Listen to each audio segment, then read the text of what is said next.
अगर आप भी चाहते हैं कि आरसीएम म्यूजिक के वीडियो सबसे पहले आप तक पहुंचे, तो लाल बटन को दबा के चैनल को सब्सक्राइब जरूर करें और साथ में बेल आइकन को दबाना ना भूलें।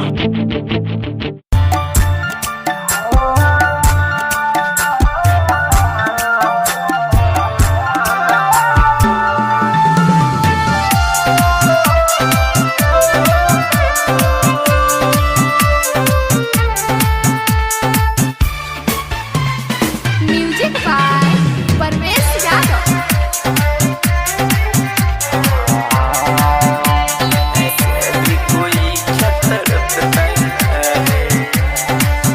रोते हैं मगर आंसू ही नहीं,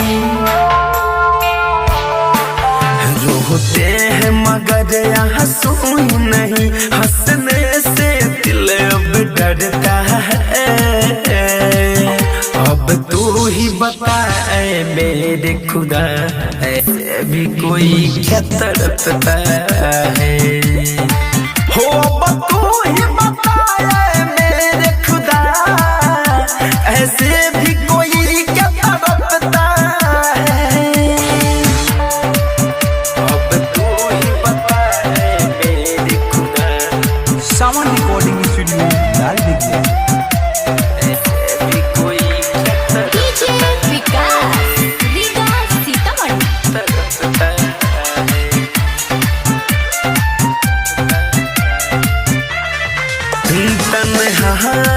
तन्हा रहते हैं महफिल में आजकल, कैसे संभाल खुद को हम, याद आते हैं पल पल।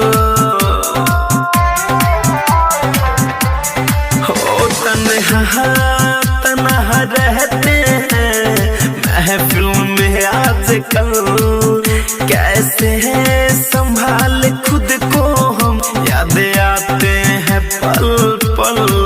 हो बिन बादल घायल दिल ये मेरा, बारिश के जैसे बरसता है। हो अब तू ही बताए मेरे खुदा, ऐसे भी कोई क्या तड़पता है। हो अब तू ही बताए